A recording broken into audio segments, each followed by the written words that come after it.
for August 7th, 2025. If everybody please rise for the Pledge of Allegiance. Pledge allegiance to the flag of the United States of America and to the republic for which it stands, one nation, under God, indivisible, with liberty and justice for all. Thank you. Okay, our agenda this evening is as follows. Number one, CVE North America, waiver of subdivision, site plan, and special use permit. Applicant seeks to subdivide 99.51 acre parcel to create two new lots of 24.96 acres and 74.55 acres and construct two community solar facilities on property located at 511 McChesney Avenue Extension. CVE North America Incorporated is the applicant. Number two, Froyo/Freedom Arms, amendment to special use permit and site plan. Applicant seeks to amend a previously approved special use permit and seeks site plan approval in order to allow for an on-site pickup of purchased firearms on property located at 502 Pinewoods Avenue. Zachary Froyo-Freedom Arms is the applicant. And number three, Debley, special use permit. Applicant seeks a special use permit for the installation of a ground-mounted, small-scale solar collector system on property located at 34 Cranston Road. John Debley is the applicant. In addition to that, we have also some new business. So that being said, we can start our meeting with CVE. We don't, just before you, we don't have any minutes submitted from the last meeting, so therefore. In preparation. In preparation. So it's duly noted, and we will take care of that at our next meeting. Okay, CVE.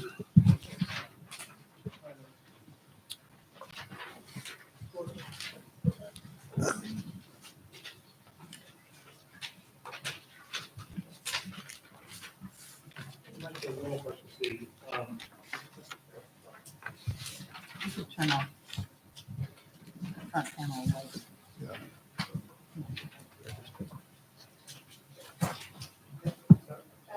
Turn them all off. Turn them all off. Yeah. Well, maybe,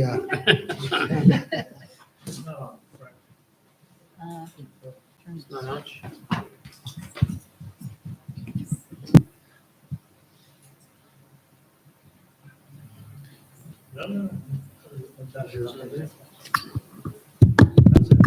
Awesome. Hi, David Froelich from CVE. Thank you. Nice to see you all again. So we're hoping to that the members of the board would be willing to have another little discussion on some of the subjects that we talked about at the last meeting in July. Because I think we missed pointing something out, and we have, in the weeks in between, we have reviewed some of what was discussed and the information that we have, and we felt like there was not a match. And part of the issue related to the viewshed analysis, which we ourselves had submitted to Ms. Ronseal, where it had said the 50% of Route 2 that passes through the 2-mile radius has views of the facility. That was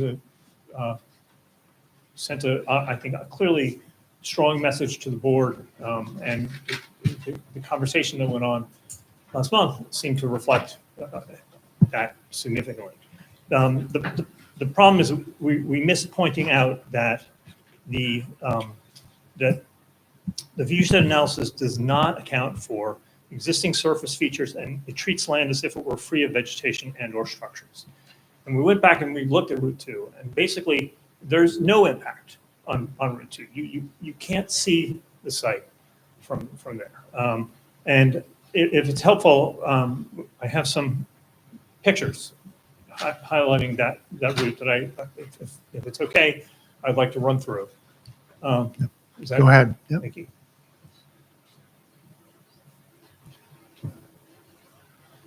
Oh. I've already messed up. Let's see. Oh, I'm sorry. I also had just want to point out, so, and I know you had mentioned in that meeting that there was a conversation in the town about Route 7 and Route 2 and the development of the town, and that Route 7 was decided to be more commercial and Route 2 more of a scenic route. We believe that it will continue to be a scenic route, and that there's no adverse impact from solar on there. So this is, I don't know if you guys, if it's really kind of a little blurry, but this is, here's the site right here where this pin is. And then this is a 2-mile section of Route 2. And as you can, I don't know if you can see the red lines here, but basically from each spot, I mean, well, we took something like 10 spots where we're taking pictures. We tried to go to spots where there's an opening to the site. Most of the road actually goes right through stands of trees where there's no way to see through anything. And so it's starting from the east side. This is the type of view that you have. Second spot. And each time we're directing the camera towards the exact coordinates of the solar farm. This is the school, the Garfield School, which again, and we'll talk about that in a second. From the back you can see, but from the road you cannot see the site.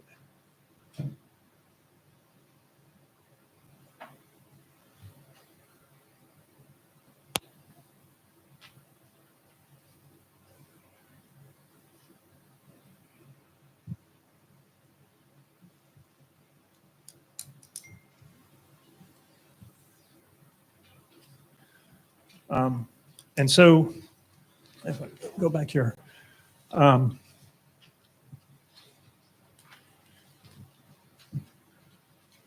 then wanted to clarify a couple of the other things that were mentioned in July's meeting. One being the Garfield School, which had been identified in the various meetings we've had as a key spot in town that was of concern. So, we had recommended or had offered to add some landscaping, not as a Band-Aid, but to try to address concerns of the board of that location. Creek Road, we previously discussed that only a short stretch of about 1,000 feet from there can the site be seen, and it can be seen but from a distance of 2 miles. So yes, I agree that it is visible, but visible for 20 seconds, and it's a very small piece of the landscape of what you're seeing from a 2-mile distance. And then you can certainly see the project from different spots towards that corner of McChesney Avenue Extension and Moon Lawn. We have spent a lot of time and we believe offered a lot of solutions in terms of adding landscaping and protection for the neighborhood. I cannot promise that nobody will ever see this. It's very hard to find a site for solar that literally can't be seen from any one spot. But the conclusion that we'd like to convey is that we recognize there's a lot of concern in town about preserving the natural beauty and how critical this hill is in terms of the landscape of the town. But in our analysis, we've found that it's an excellent site for solar. It's an incredibly well-protected site. I feel like when the three of us, when we walked the site, we were pointing out how you really couldn't see many homes. You couldn't see many roads. Yes, you could see the Creek Road patch. Anyway, we were hoping that that the conversation from last week could be revisited in light of this information. I don't know if anything else. if you have any questions, I can answer. I have a couple observations. You did acknowledge that a few of us were out there with you, and we did walk the site and so forth and so on. We also did not see houses, immediate houses in most of the site, but it was due basically because it's full foliage on the trees. I realize that there's going to be a different scene in the middle of winter, but I just wanted to clarify that.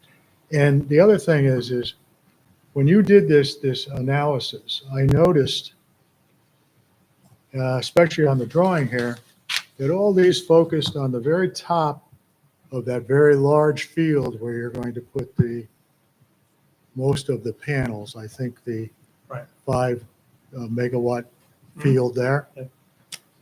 And that is, the top of that hill is where I could see on Crick Road. Mhm.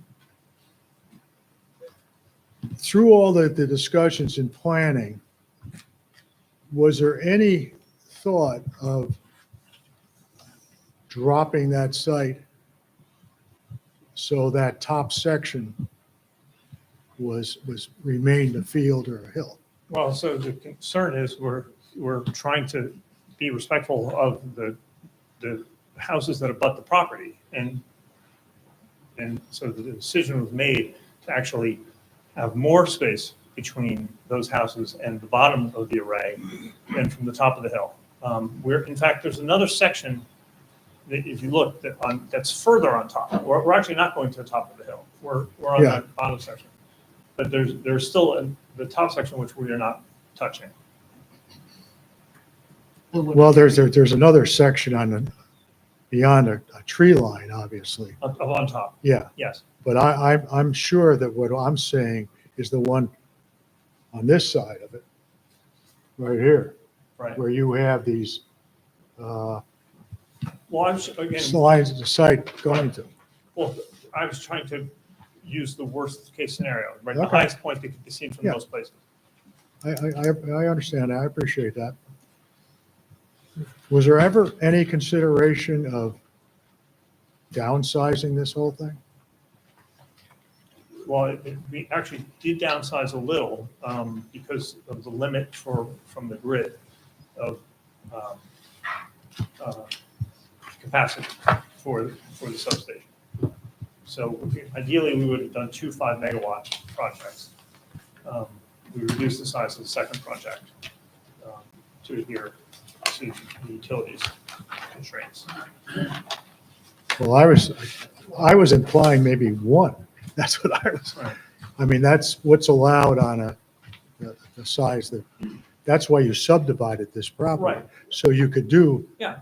a maximum of 5 on each one So- or 10. Right, so like most businesses, right, there's some economies of scale. We're buying the entire property, it's not just a part of the property. And so, it's hard to make these things pencil in the first place. From an efficiency point of view, being able to do a second project on the same site helps make the project pencil. Was there a I'm not sure. consideration in that vein I'm of sorry? phasing the project? 1 5 megawatt and then the next, say, 5 years down the road? So you have all your infrastructure there and then you're just coming back to install panels? So again, just from a business point of view, it's just not practical, right? We're mobilizing, we're buying all the materials. And in terms of 5 years, based on the. I'm just No, I know, giving you a right. subjective No, I- view. It's just from an efficiency point of view, we build it as one project. Right. Okay. And also, just to be candid, I'm not sure how that addresses the concerns. That's what we're trying to do is, the town has made it clear several of the points of concern they have, and we're we're trying to address those. Well, I think one of the main concerns is, and it's in regard to the visual, is you got 16,000 panels there. This is a big field. This is going to cover quite a bit of area. It is a big field, which is very well screened. So so that's part of the message I'm hoping to convey, that it's a big field, and it's beautiful, and the town is beautiful. There's a remarkable amount of screening, and again, I think that having walked the site, at least that's the sense that I got, that when we were talking, I'm not trying to, I have no quotes, but it felt like you were pleasantly surprised, right? That it actually, we weren't looking right into people's living rooms. Well, I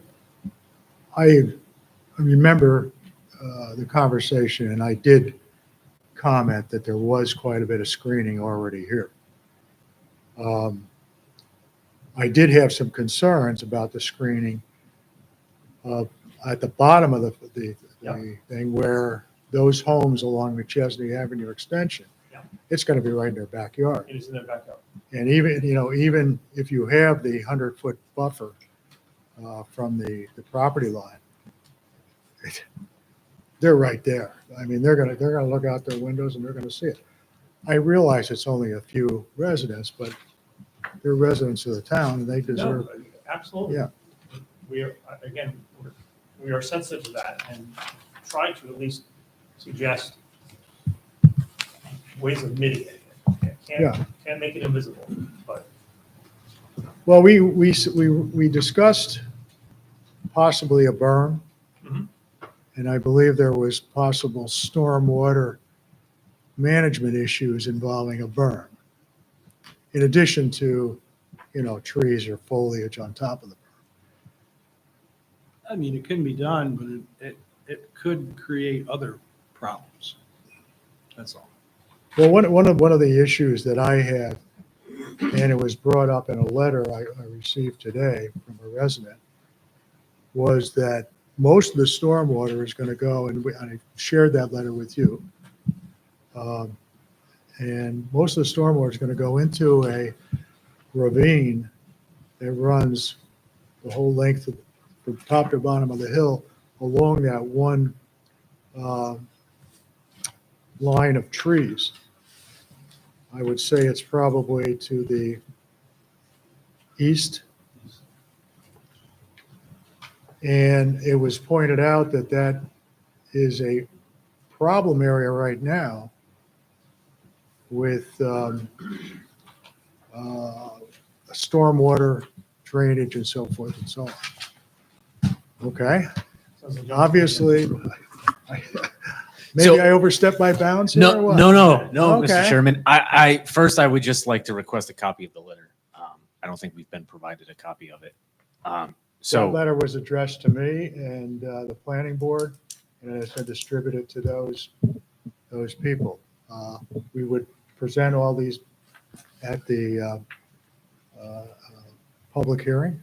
well, I mean, it's hard for us to address comments that we haven't been provided, right? So I don't think we can address a perceived issue if we don't have a copy of the comments. Well, I'm relaying some of the comments at this Right. level. And then I have just one comment on it, and then I'll turn it over to Wayne since he's your engineer and he's probably more qualified than I am to answer the question. But under the state regulatory framework, including a speedies permit and the stormwater design guidelines, while there may be an existing issue, and this is how drainage patterns on the site currently exist, under the law, we cannot have higher flows post-development than they exist pre-development. So we cannot exacerbate the issue.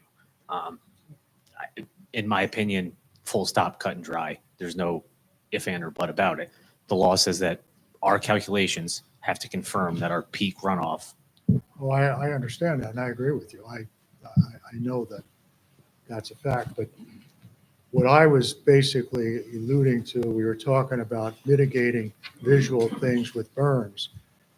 I got a little sidetracked with the storm water, and I made a comment that there is some issues currently from that property. Right. Of stormwater going down and flooding across McChesney Avenue and then going through a culvert and being over a cliff to the Poston Kill Creek. I haven't had a chance to talk to Wayne, whether that's been analyzed with the stormwater analysis. We just got this, I got these comments like late today around, 4 o'clock or so. Yeah, I mean, we reviewed the stormwater design and the SWIP. And John's right that they can't discharge any more flow off the site post-construction than there is pre-construction. And their design shows that. Okay. All right. I know the chairman knows it. I just wanted to make the comment for the benefit of the room. I know. Thank you. Now, regarding the letters, we collect these letters. I get a letter, a couple of letters a week. Sometimes they're from the same people, just adding comments to things. They're reviewed by the building department, by Wayne. We distribute them out to the members of the board. They look at them. They, will generate some questions to you from these when it's technical and so forth and so on. This particular letter, I haven't had a chance to really analyze it. And, but under normal circumstances, these letters are then kept in a file and then presented at the public hearing. It's not that we're hiding stuff. Oh, I didn't mean to imply that you were. No, I was just stating that if, there's comments in there, we wouldn't know.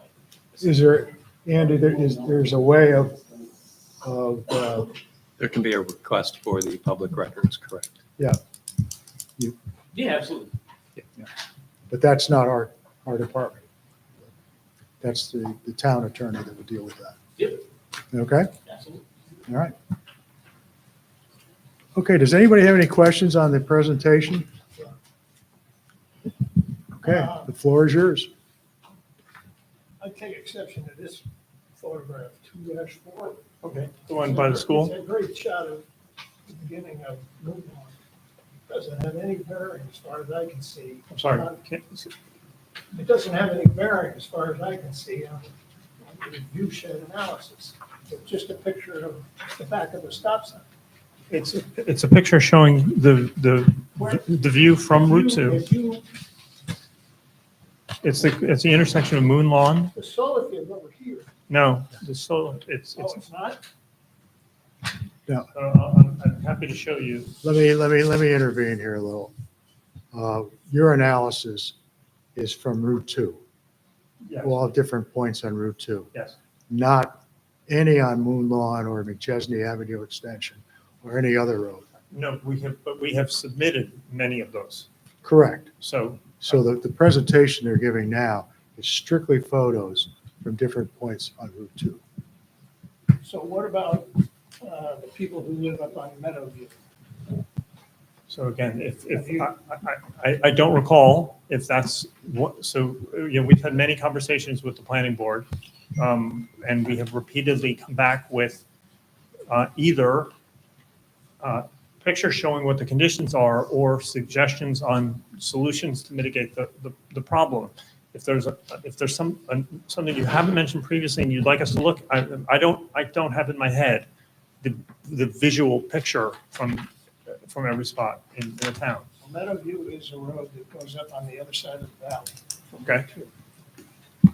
And I was up there this afternoon, and the hilltop in question is definitely in play Okay. from up there. How far is that from? the site. I don't think it makes that much difference. It's just on the other side of Route 2. Route 2 is 2 miles from the site.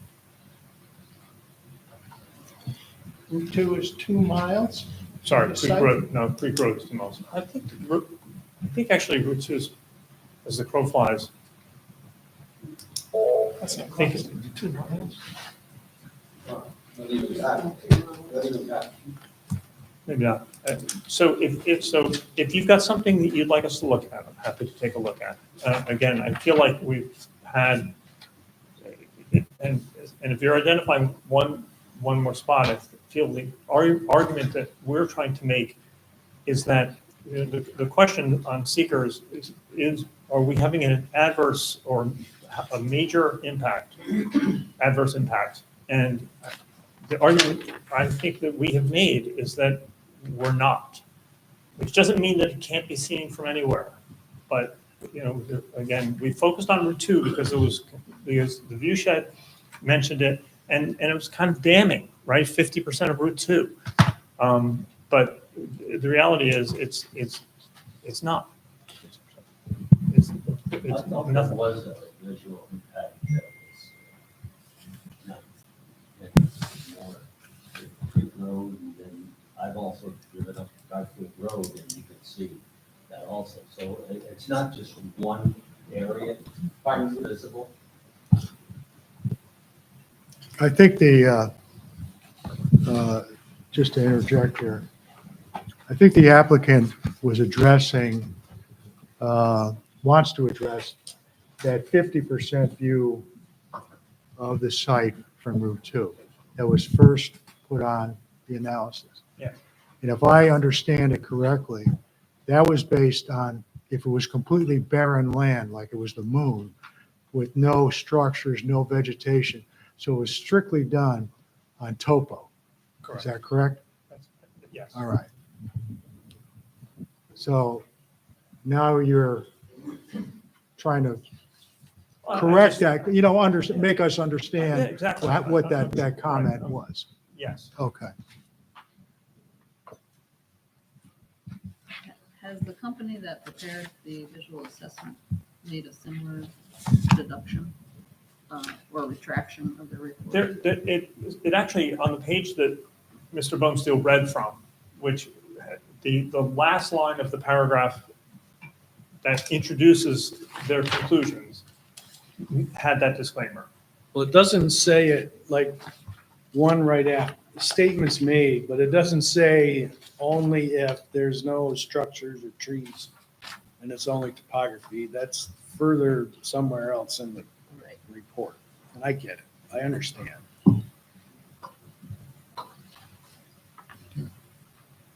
It just wasn't clear in the report, that's all. Right. Just the way Okay, it was. regarding the presentation here and the different viewpoints from Route 2, does anybody have any questions at this point? Have any comments?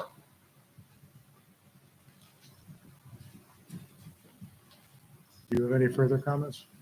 I have a question. Who owns this site? Greg Bijan? Okay, it hasn't been sold. I'm sorry? It hasn't been sold yet. It has not been sold.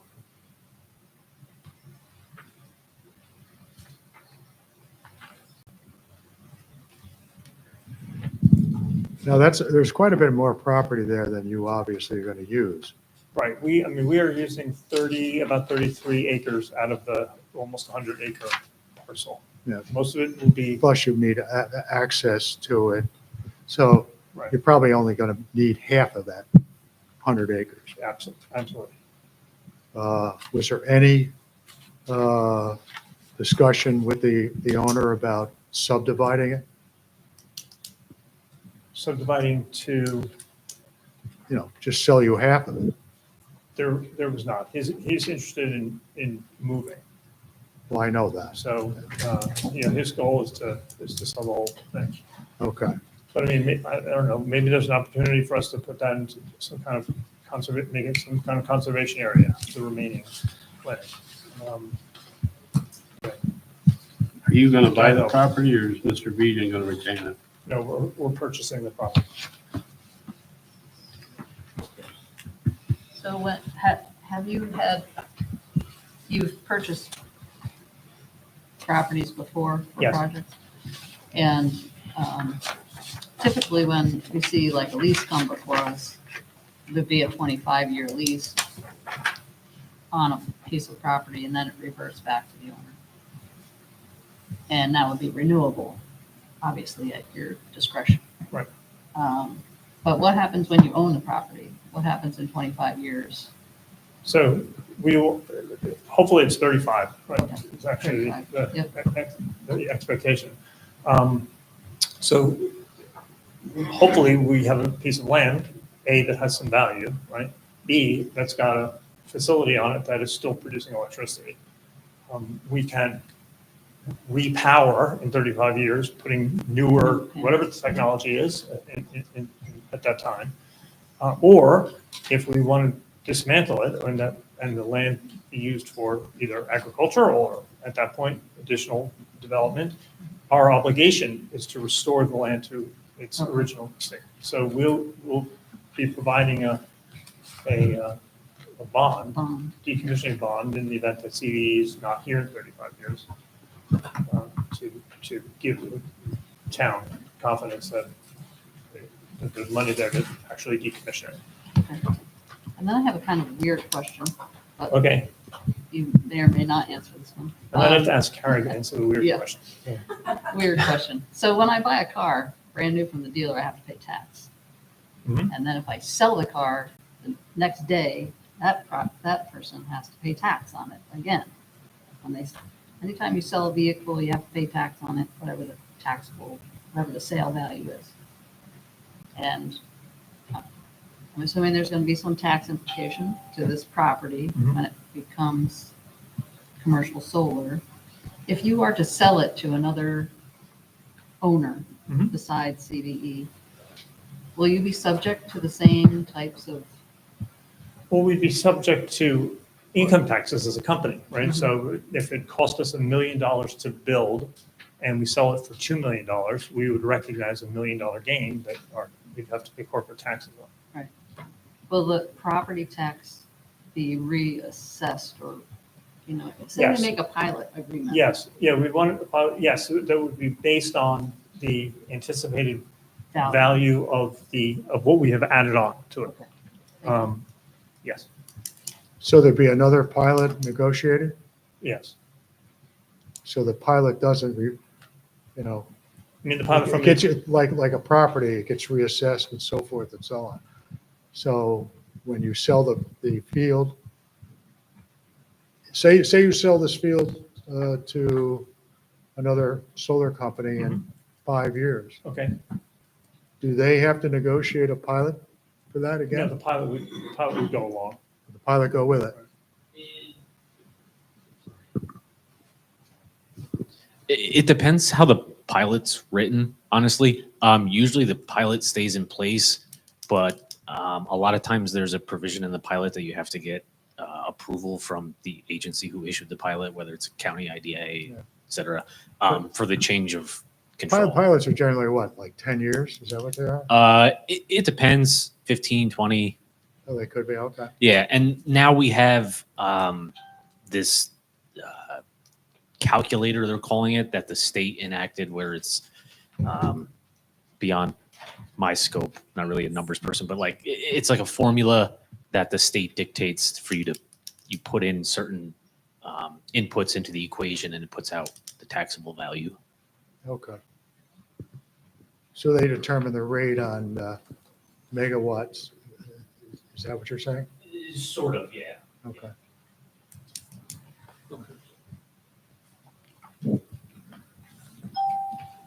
Thank you. Okay, now getting, how about any general questions? Okay. Procedurally, at this point, we were going to look at a resolution for a seeker determination. There's possibly a draft for the part 3. And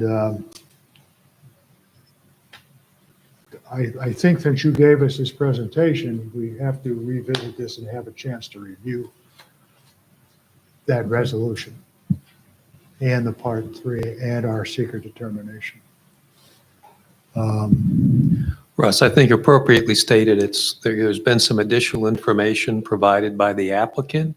It would be procedurally proper for the board members to accept and consider that as part of your overall determination of environmental significance under seeker, and you should be afforded time to consider the information provided tonight. Okay.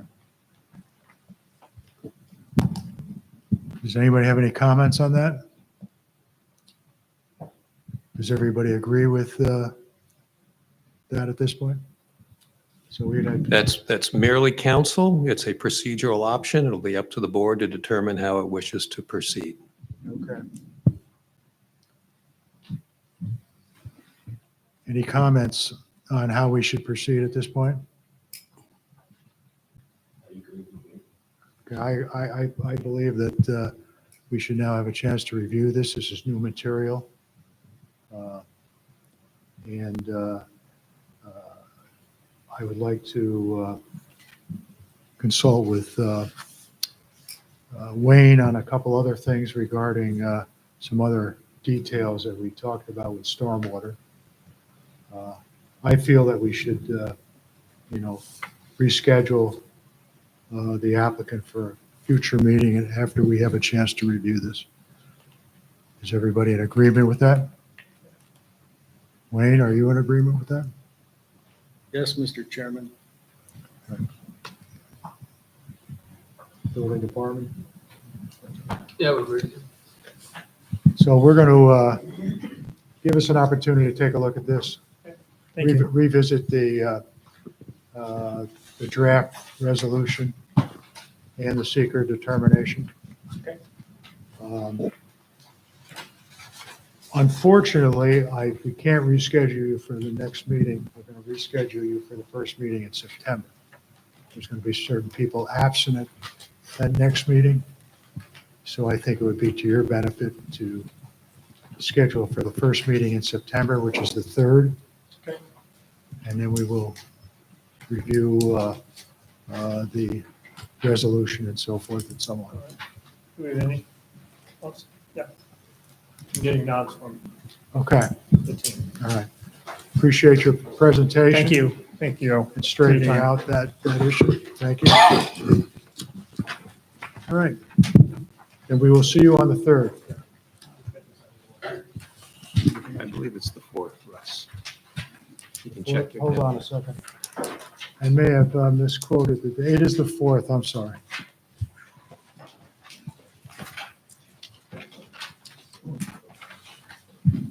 Okay, moving along on our agenda tonight. Next on our agenda is the Freedom Arms.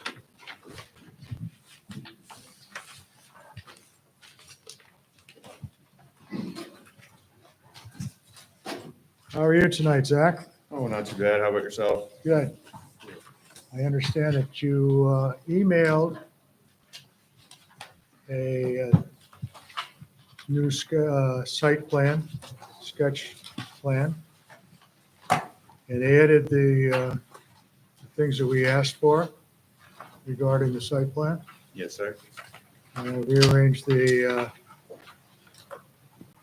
parking. Indicate the sidewalk where the office. Lighting, is that what that little white, yellow dot is? Yeah, the yellow dots represent exterior lights and cameras. Okay, There's a little legend there in the bottom right-hand side. this is all down lighting like you would normally have at a house? Yes, sir. Yep.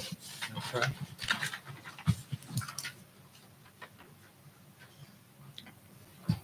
I believe those were the issues that we were looking for. Just to refresh everybody's memory, this application for an amendment to a special use permit was brought before us. It was determined at that time that this was not a permissible use on that property. And the amendment was basically tabled or denied by the planning board. Russ, if and- I can correct you there. During the course of that application to amend the special use permit and following your public hearing, which you closed, an issue was raised regarding whether the project as proposed complied with the Brunswick zoning law. Mhm. The planning board didn't act. The building department made a determination under the Brunswick zoning law. And based on that determination, there was no further action taken by the planning board, but there was an appeal of that determination to the zoning board of appeals, which granted the appeal, determining the proposal was in compliance with the Brunswick zoning law. And that's why the matter's back in front of your board. Okay. So now we are being asked to review and approve the site plan. Does anybody have any questions? I believe the applicant has given us what we need. I'm going to refer to the building department. Is everything Yeah. there in order? Yeah. Okay. I'll make a negative with that. Well, before you do that, I just want to confirm, the board has held a public hearing on the application to amend the special use permit. There will still also require action on the request to amend the special use permit. So recall, there was a special use permit issued to Mr. Florio for this business. The application to amend was to allow customers to come to the home to pick up merchandise. That is still pending in front of you as well as the site plan depicting parking, lighting associated with customers coming to pick up merchandise. So both of those matters are in front of the board tonight.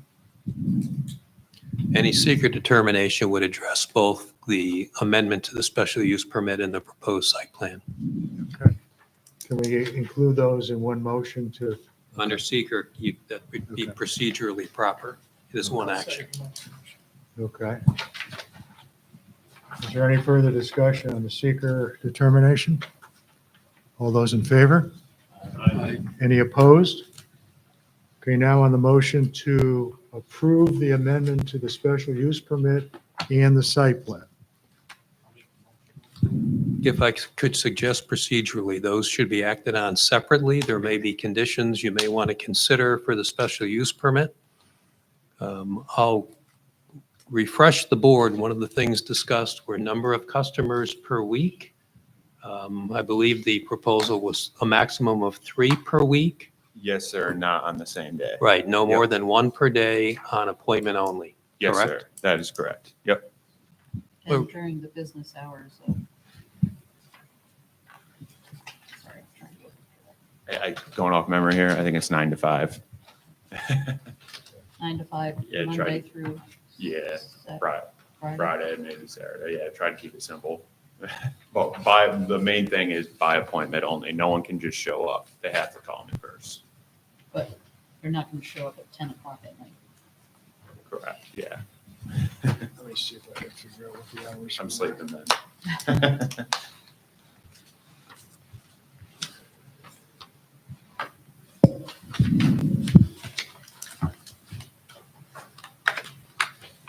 I would assume that you would want the exact hours as a As a condition. condition, I think that'd be appropriate. Okay. Let's see what she asked for here.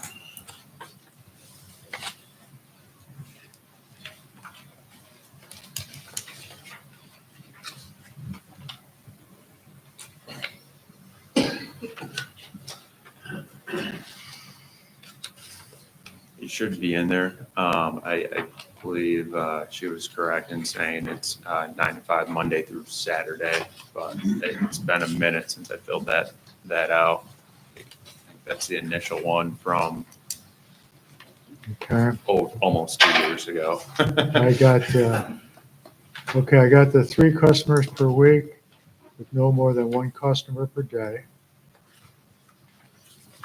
And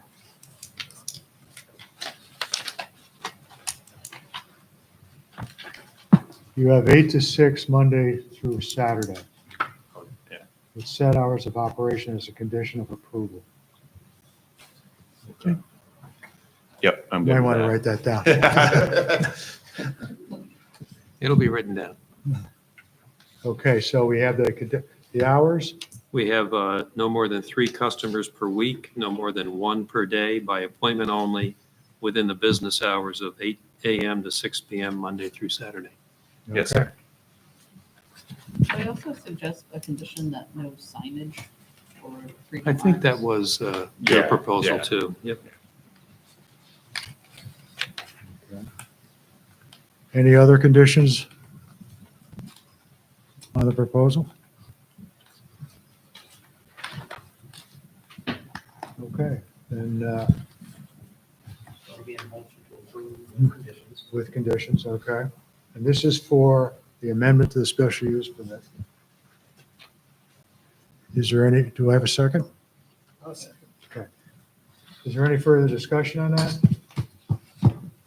All those in favor? Any opposed? Okay, now on the motion to approve the site plan. I don't know, I don't think there's any conditions involved with that, is it? I don't see any. Wayne, do you see any? No, I don't see any. Okay. Then I'll make a motion to approve the site plan as it was submitted. Second. Second, is there any further discussion on that? All those in favor? Any opposed? You're all set. Awesome, thank you so much. The only thing that I need now is just a letter from you guys stating those conditions. That's it. Requirement from the ATF. Will the minutes be sufficient? Yeah, they should be, yeah. Especially because you guys post them right on the town Yep. website. Yeah, Okay. Awesome. but they won't probably be posted for what, maybe? these Maybe a minutes week for- to 2. Okay, it'll take me that long to get set up in New York anyways. Thank you so much, greatly appreciate You're it. Okay, thank you. Okay. Third on our agenda tonight is a Debley special use permit. Aha, there you are.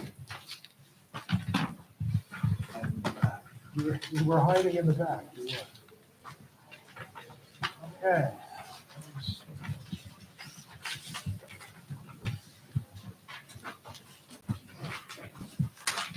Okay, since our last visit, you were under new business at our last business, so now you're officially on our agenda for review. Thank you, Jim.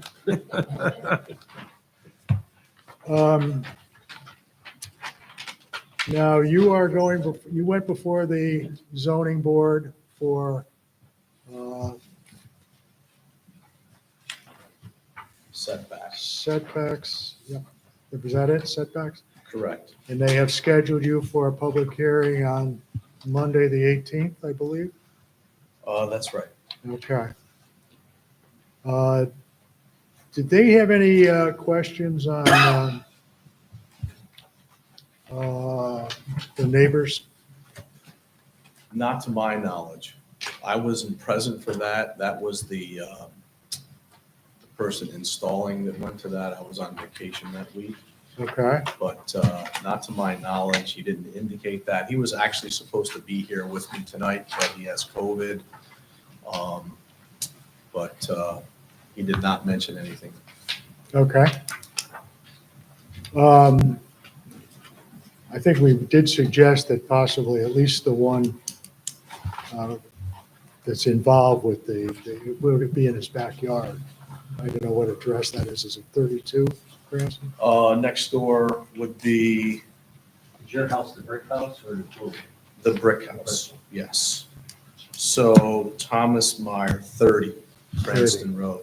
I Okay. spoke with him personally. One of the things that the board asked me to do was to contact each of the neighbors.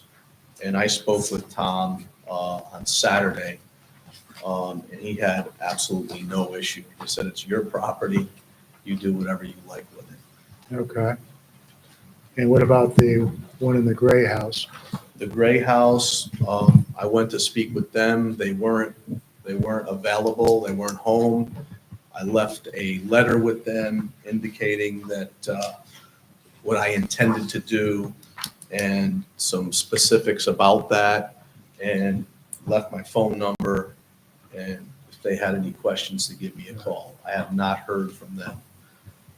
Now, are you gonna clear that whole lot? There's trees and stuff in there now, right? There's trees that, I would say a handful of trees that may need to come down. That's it. That's why that particular area was selected, because, there aren't as many trees that need to be removed.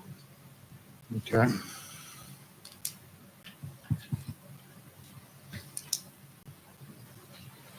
Is there gonna be any ground disturbed there? The only ground that would need to be disturbed is for the line that comes from the array back to my home. It has to be buried. And how is their array secured? Is it on pilings or is it? It is, they're screwed into the ground. I have, there's some information in the packet that I left today Right. addressing that. One of the concerns I had with it, and was that part of your lot slopes right up into the hill, right? Correct. It's not flat by any means. Not by any means. Would any clearing of that lot create any type of stormwater issue into your neighbor's property? I don't know that there's going to be any clearing that's going to be needed. I mean, where the array will sit is relatively flat. Again, that's part of the reason why we selected that specific Okay. location. I didn't know how steep it was. through Yeah, no, it's relatively flat right there. there. Okay. Well, right now, we can't really do anything until you get your setback approvals. Sure. The bad news is that we're required to have another public hearing on top of the one we have now. That's a requirement for a special use permit. So your meeting is on the Monday, it's a Monday? The 18th. Correct, Monday, the 18th. Our next meeting is the 21st. Would they act on that after the public hearing if there was? Procedurally, the zoning board often does. Legally, they do have 62 days in which to render the decision after the close of the public hearing, but in practice, many times they do act the night of the meeting. Okay. Let's assume that you do get the variances on the setback. We can have you on our agenda for the 21st, start to review this in detail, schedule a public hearing. The soonest we can schedule a public hearing would probably be not on the 3rd of September, but the 18th of September. That's the soonest. I mean, this is just a preliminary timeline for you. Right. I don't know if anybody else has any questions on this. We've handled a lot of these solar arrays before. Sometimes we do have a few comments from neighbors, but in general, they are fairly routine. If there are comments by the neighbors, depending on quantity of them, we usually require a written response by the applicant. So if we have the public hearing on the 18th of September, and there is no comments, ideally, we could probably take action on it and approve it if it's warranted. If not, we would probably then have to extend out to the first meeting in October. I'm just trying to get you a timeline because of the fact that I know you want to get this in by a certain time. Correct. That would be the ideal timeline. Okay. So before you go here, let me ask the board, is there any questions? Any comments from the building department? No. Any comments from engineering? No. Any comments from Andy? No, sir. Okay. So we will schedule on our agenda for our next meeting on the 21st. Okay. Thank you. Hopefully we'll have an answer on if you don't get an answer on that, we can cancel you for that meeting and put you on the next. An answer for, Well, if you don't get a positive answer or any answer from the zoning board, okay, yeah, we can't proceed ahead. exactly. They might say, well, we want to reschedule for the next meeting. Understood. Like Andy says, they have 60 days to take action after the public hearing. I see. So, Okay. all right, I heard from two neighbors, 2 out of the 3. The second one responded to my note that I left and said the same thing. That would be the neighbor that's on top on Langstaff. And essentially she said that I'm not going to see it and I'm good with what you're doing.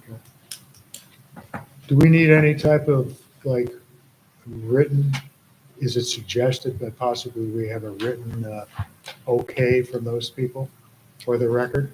No, the public hearing, the notices will go out. If they want to comment, they're entitled to. If they choose not to, that's their right as well. Okay. Just checking. All right. Okay, then we will see you on the 21st, Okay. Thank you. or your representative. Or both. Okay, Thank you. you're welcome. Okay, that concludes our regular agenda. We have one item on under new business. You all got a copy of this. This is a application for a waiver of subdivision. I believe is there anybody here? Oh. I should have guessed. Okay. Just for clarification, are you now the principal of Brian Holberter's? Yes, back in June, I purchased the business from him, and we're running the business under my name now, Jacob Keesby. It's Keesby Land Surveying now. Brian works for me part-time, as he's kind of edging into his retirement. Okay, So any plans that come across with that logo and out there, my name, although Brian is still working very closely with me as far as producing plans and stuff like that. perfect, okay. Well, welcome to the planning board. Thank you. I think you've been before us before. I have represented a few projects for Brian here Yeah. before, yes. Okay. But like I said, my name is Jacob Keesby. I'm a licensed land surveyor in New York State. I'm here representing Elizabeth Reynolds. This was a previously approved subdivision. It was through 2018 and approved in early 2019. And the intention of this boundary line adjustment is this 2-acre parcel here on lot 3 that was retained by Elizabeth originally. She would like to include lot 3 now. She has a potential buyer for lot 3 that has agreed not to build in that area, and that is why she would be willing to sell it to them. So essentially, we're just changing the area of lot 3 by 2 acres, adding the 2 acres of that small parcel there in front. And that was previously, It was land tied to her house across the street. And that little piece has a barn on it. Yes, has that one barn that's right out by the road there. Recently. We're not Oh, supposed to have okay, okay. an auxiliary structure without a house. So this is like a lot line adjustment. right? It is a lot line adjustment. Dave's correct. The board has addressed this issue of having accessory structures Yeah, without a primary structure on a lot. And you've entertained that in the past, but with a condition that the primary structure needs to be at least a building permit issued for that within a certain period of time in order to comply with the zoning law. They're gonna build a house on that property if they, I don't know the intentions of the potential buyer. They're intending to build something there. She's simply asking for this boundary line adjustment because it's contingent as part of the sale. She hasn't even sold the property. It isn't even under contract yet. They want that 2 acres as part of lot 3 to purchase it. I would have to say we have to put a condition on the approval. What the board's entertained in the past is either a building permit for the primary structure be applied for within a certain period of time, or the accessory structure removed. Okay.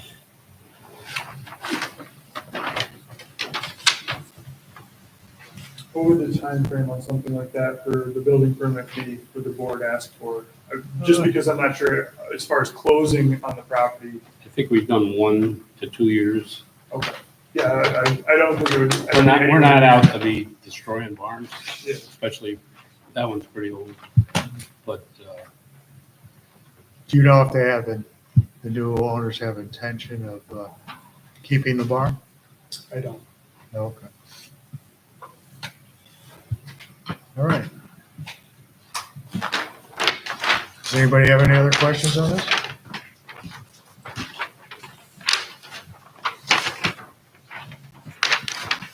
Okay. Since this is under new business, you're not officially on our agenda yet.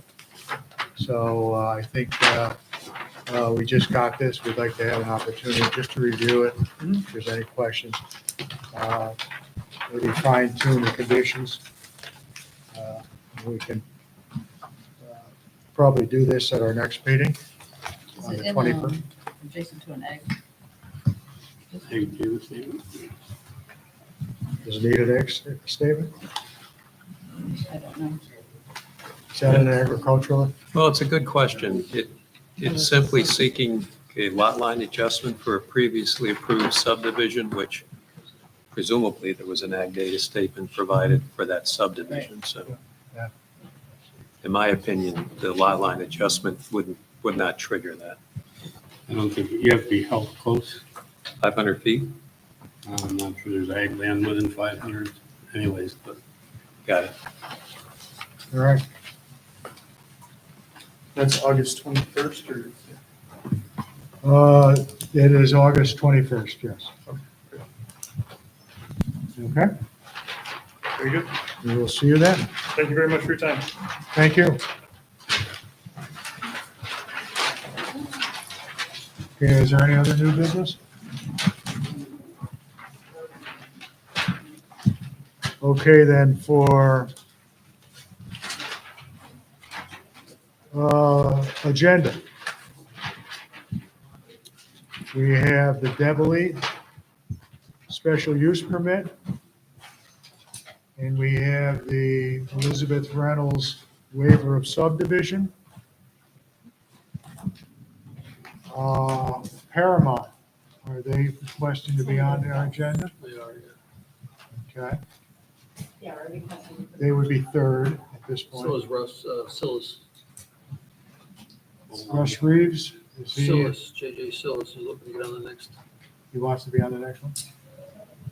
Okay. And I believe that's it. CVE has now been rescheduled to our September 4th. Should remember that, it's my brother's birthday. Is there any items I'm missing? I will say, if you have any questions on the CVE, Wayne, would you be available to answer some questions regarding any of those items on that letter that we just received? Yeah, sure. Okay. Okay, I have nothing else. Any old business? One announcement, I am not going to be at the meeting next week, the next meeting on the 21st. Linda is not going to be available. And Dave, would you like to chair that meeting? I'd love to. Is that the right answer? Surprising answer, yes. Well, Okay, so, we may not get anything done, but we'll be here. I'm sure it'll get done. So, any other business? Okay, I'll make a motion to adjourn. Second, Second it. all those in favor? Aye. Any opposed? Thank you.